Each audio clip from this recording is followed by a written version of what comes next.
Shedeur Sanders versus Cam Ward. Who goes number one overall? Potentially.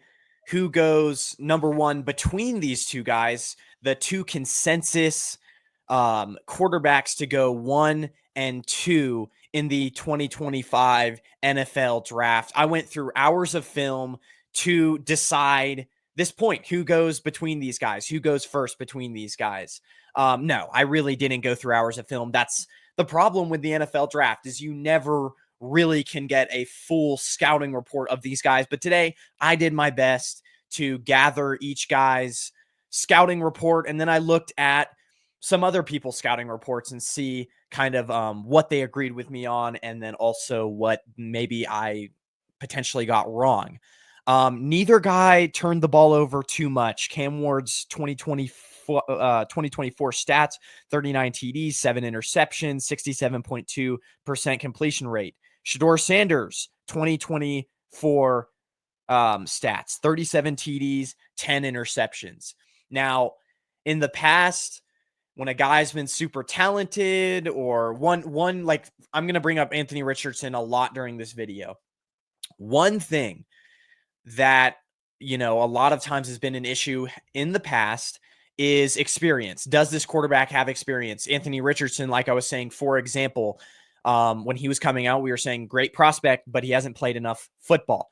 This is not the case with these two prospects. Shedeur Sanders and Cam Ward both have played 4 to 5 years of college football, and both have kind of worked their way up a little bit. I would say Cam Ward more than Shedeur Sanders, because obviously Shedeur Sanders, say what you will, but he's the son of Dion. So he's definitely had to work his way up. Came from a D2 school as well, transferred from a D2 school as well. But Cam Ward, I think, has transferred 2 times and started at Incarnate Word University. Fast forward, I think in his freshman year, fast forward to now, and he lit up the college football landscape in 2024 with Miami. So I broke down the strengths, the weaknesses of these two guys, and we're going to start off with Shedeur Sanders' strengths. When I think of Shedeur Sanders, I think of a guy who climbs the pocket really well under pressure.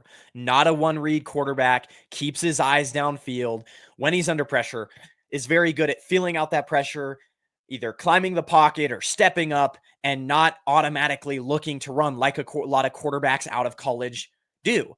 He doesn't panic a lot, and he's trained to play the position the right way. He gets to his hitch, he gets to his 3-step drop really easily. He's a natural quarterback, and you can tell he has spent a ton of time working on his mechanics. And one critique in Shedeur Sanders' game that a lot of people have had is athleticism, right? And yes, I think his speed to get to the edge, in today's game, you want a quarterback who is hyper fast, who can get to the edge and beat defensive ends around the edge and can escape outside. And I wouldn't say he's athletic like that. The speed is kind of lacking. He's not going to beat defensive ends around the edge and take off running in the NFL. But while he lacks that aspect of his game, he's a very good, his pocket movement makes up for a lot of his athletic inefficiencies. And so, yes, he can't beat guys to the edge, beat defensive ends to the edge, but he's very savvy in the pocket to where he's more of a pocket passer who, yes, he's not going to light the game up with his legs, or he's not going to scramble out and make crazy throws off platform, but he's going to climb the pocket really well, make the right reads, and he doesn't turn the ball over. When he knows where to go with the football pre-snap, and when he knows, what a defense is throwing at him pre-snap, he can make you pay. A lot of times pre-snap, he's very he knows a lot of times where he's going to go with the ball before the ball is actually snapped. So that's really cool as well. But let's get into some of his weaknesses. I could see him as being a guy who kind of struggles at the next level if he doesn't have a good O-line. What I mean by that is he needs to get into his steps, into his 3 or 4 step drop in order to make a throw, compared to Cam Ward, who Cam Ward, if the play breaks down and he can't get into his hitch and he can't really get into the throw, Cam Ward can just kind of flick it off of his wrist 30 yards downfield. He can throw it off of his back foot he can throw it off of 1 foot 15 yards down the field on a line, and it's perfect accuracy to a wide receiver. Shedeur Sanders, I don't see that with him. I see him being a guy who he kind of has to drop back and really get into the mechanics of the throw in order to really make an accurate throw. See, I mean, BYU, I want to bring up this game because they mixed up during this game. They mixed up a lot of blitz packages. It seems like if Shedeur Sanders can read the formation pre-snap and he knows where to go with the football, then he's a good quarterback. But if you mix up pressures, mix up blitzes, and he doesn't know where to go with the football, and he kind of has to go off script and scramble around and make plays with his legs, he automatically kind of just he panics and just becomes kind of a check down guy or is just looking to run. So my conclusion on Shedeur Sanders, at the next level, how well does he process post snap?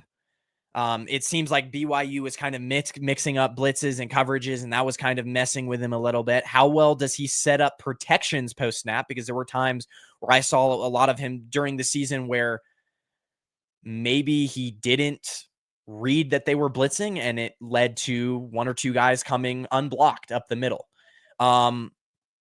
Compared to Ward, who seems like Cam Ward, every single play, he seems like he knows where to go with the football before the play even starts.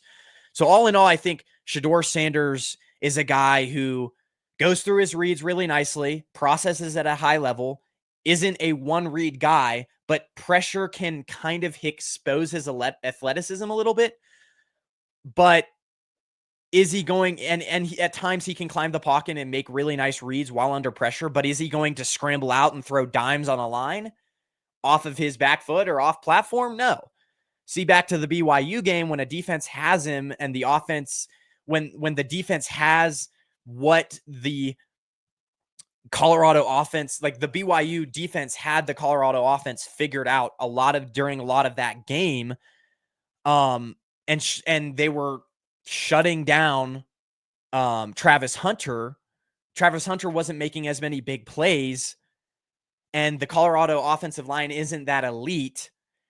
And during that game, the short slants and the passes that they usually like to run Colorado, they weren't really there.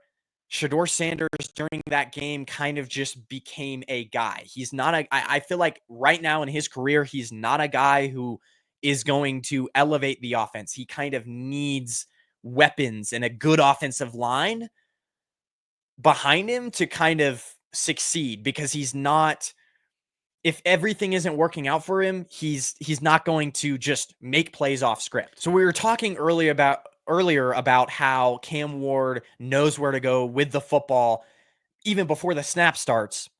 Versus Georgia Tech this season, he had a receiver, I think, running an in-breaking slant, and then a tight end running up the seam in the middle of the field. It was a go route up the seam, middle of the field. And Cam Ward threw that ball before the tight end even had his head around. He literally snapped the ball, pressure immediately. Georgia Tech brings a blitz, snaps the ball, doesn't even really think about what he's going to do. He just knows that the tight end is going to be open and trusts his arm, and he makes a beautiful pass. So when I watch Shedeur or Cam Ward, I see a guy who's very precise pre-snap, knows where to go with the ball. One thing I noticed during a lot of these games, especially when I was looking at Miami 2024, the defense was horrific. And a lot of times Cam Ward was asked to drop back and win the game for Miami. And a lot of times Miami was playing from behind this year, and they ended up going 10-2. But a lot of times they asked Cam Ward to just drop back and win the game with his arm, and he did a lot of times. Cam Ward versus Iowa State. They're on the 6 or 7, Iowa State's 6 or 7 yard line. They're about to score. They're in the red zone. Iowa State sends a blitz. There's a free rusher up the middle, and Cam Ward is able to just snap the ball, doesn't have very much time to throw it at all, but he knows that a receiver in the back of the end zone is going to be open, and he just flicks it off of the back foot, just flicks it off his wrist, doesn't step into the throw at all, changes his arm. His ability to change his arm angles is very impressive. He has a incredible ability to just not step into his throws, flick the ball off of his back foot. It's very impressive. Now, athleticism isn't everything, but it's not only that Cam Ward, because he's an very athletic quarterback, one of the most athletic quarterbacks I've seen in years coming out. But it's not only that he brings. Because in the past, like I've said earlier in the video, Anthony Richardson, we've said coming out, he had an insane arm talent, right? But the one main knock on Anthony Richardson was the experience wasn't there. Cam Ward, though, not only has the arm talent that Anthony Richardson has, he's a lot more accurate. His ball placement is incredible. His accuracy is elite. His ball placement, while being able to throw off of multiple different platforms, is insane. And he also has 4 to 5 years of experience. He's played the quarterback position for a long time. And he also, like I said before, knows where to go with the ball consistently. It's also just like when I watch a lot of these games, he doesn't, like I said, with both guys, do a really good job at not taking risks. Like, he's never going to throw a ball that it's just a 50-50 ball and it might get picked off. He always he knows if my receiver's not going to get this, no one else is, because it's the ball. First off, he throws it at 100 miles an hour, but he also throws a lot of times when you see him throw the ball, he throws it only where his receiver can get it. So yeah, very athletic guy, plenty of times. A lot of people like to bring up a lot of concerns about his ego, because he did exit the first half or the second half of the Iowa State bowl game that Miami was in. But, I've been watching interviews with him at the combine. He seems like a great guy. And I mean, man, this guy can sling the ball. He's very, very talented. And I mean, there was a play versus Iowa State in the first half when the play broke down, climbs the pocket, scrambles out, makes a throw across his body for like 15 yards, crosses body 15 yards, changes the arm angle. And it's just, the receiver has the receiver has a guy draped all over him, and he puts it perfectly where the receiver can grab it. It's impressive. So what's the conclusion between these two guys? Both guys have experience, but when I look at a prospect, I look at things like, how well does he handle the blitz? Does this quarterback prospect know where to go with the ball pre-snap? When the play breaks down, who has the ability to not just run the ball, but also make you pay with their arm? Who has the ability, when the play breaks down, to not only scramble out, but also make you pay 20, 30 yards downfield with the flick of a wrist? And so, because a lot of times when a play breaks down, a quarterback's either looking to run it or is getting sacked. And so one thing I've seen with Cam Ward is he's a guy who, even when the play breaks down, you still have to be worrying about him completing a pass 30 yards downfield. Both guys never really turned, like I said, never really turned the ball over at a high clip. Both have great mechanics, I think. Both have great experience, 4 to 5 years. But there are two things that I see that I personally, this is why I would pick Ward over Shedeur Sanders. And that is, I saw a lot more of decisiveness on the part of Cam Ward. And then I also, I saw Cam Ward a lot of times before the snapped, he knew where to go with it. And then also a lot more command, like a lot of times, a lot of the critique is he plays with a too relaxed style of football. It's because Cam Ward knows where to go with the ball. There was a play versus Iowa State that he signals to a wide receiver to, I believe it was, run like just a short curl route because they were playing very, very padded coverage. He signals his receiver, Miami receiver, to go to a certain spot in the field, and then he automatically hits him with like a 6-yard curl route. Like, he knows where to go with the ball. He's making the right coverages, the right decisions before the ball snaps. He's signaling receivers to go to a certain spots because he knows those spots are going to be open before the snap even starts. So very impressive on the part of Cam Ward. And then the second thing that I kind of see more out of Cam Ward than I've seen out of Shedeur Sanders, and I've kind of covered this the entire episode, when the play breaks down and no one is open, can you extend the play? Not with your legs, but also with your arm. And not only run, but make a play 30 yards downfield. And then another thing, Cam doesn't miss guys even with a strong arm. Like, we've seen a lot of times when you have a quarterback and he has a really strong arm, there are times when there will be a check down and the quarterback will kind of overthrow the wide receiver because they just put a little too much on it, right? Cam Ward doesn't do that. He plays with touch, but not only touch, he has a great arm, but he plays with touch with those checkdowns and with those slants. And so his ball is always going to be catchable, the way he throws it. So,